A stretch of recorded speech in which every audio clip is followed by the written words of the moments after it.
Hello, this is Mr. Panza, showing you how to log in to the Moby Max math website from home. Just in case your students are unable to complete their 45 required minutes here at school, they have to complete 45 minutes in a week, which means they may have to do some at home. In order to do that, follow these directions to log in on your home computer with internet access. Otherwise, the students will have some time here during recess or free time to complete their 45 minutes. The first thing you need to do is open up a web browser and type in www.mobymax.com. That will take you to this page right here. In the upper right-hand corner, you will notice a sign-in link. You will click on that link and it will take you to a page that looks like this. Make sure that the students have student in the sign in as box. Then, in the bottom right-hand corner, they can skip the one over here on the left. They need to type in the Smoketown Elementary code, PA5062. Then click Go. After you click Go, it's going to prompt the students to log in with their username and password. This is the same as their Conestoga Valley username and 101 password number. So it's first name underscore last name with their 101 as their password. Then click Sign In. If there is an issue, just double check and make sure in the upper right hand corner that it is under the Smoketown Elementary School logo. Once you click Log In, you'll see an opening screen. Click on Math and it will take you to the next page. Normally they start with a joke. Sometimes it's a placement test, other times it jumps right into the lesson. But when you're ready to click the next problem, just continue by clicking these play buttons in the bottom right-hand corner. Sometimes it will ask you if you're ready to start a new lesson, and as long as you are, you're good to go. Keep pressing play until the students run through their entire time. There's also another way that you can log in. You can go to the Conestoga Valley website, click on Students, and in the apps right here, just click on Moby Max.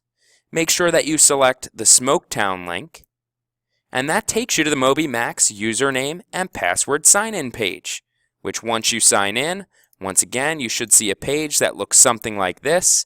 Just start your lesson, and you'll be good to go. Once you have gone through the sign-in process, by going to the website, clicking Sign In, typing in the Smoketown code, typing in the username and password, you may see a joke like this.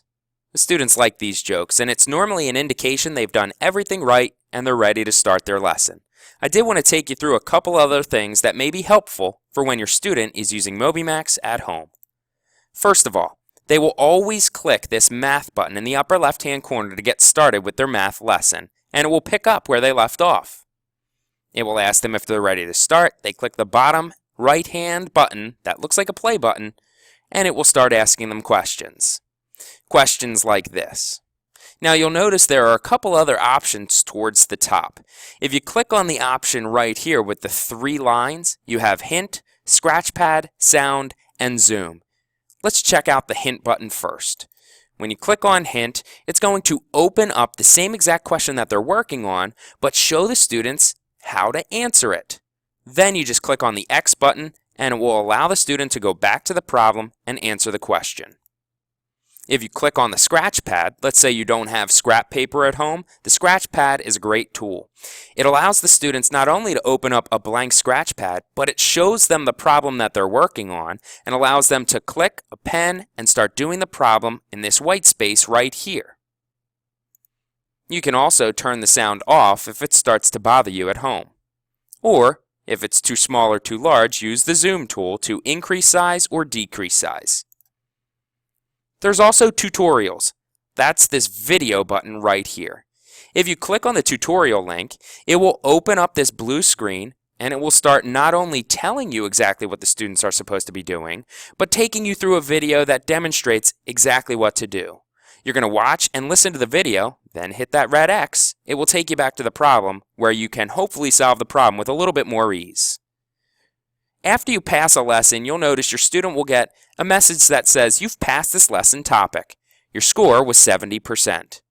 Click the play button to continue on to the next lesson if they haven't completed their 45 minutes for the week, or they can log out. It will also give you some statistical information. It will say congratulations and typically have a little comedic box here at the bottom.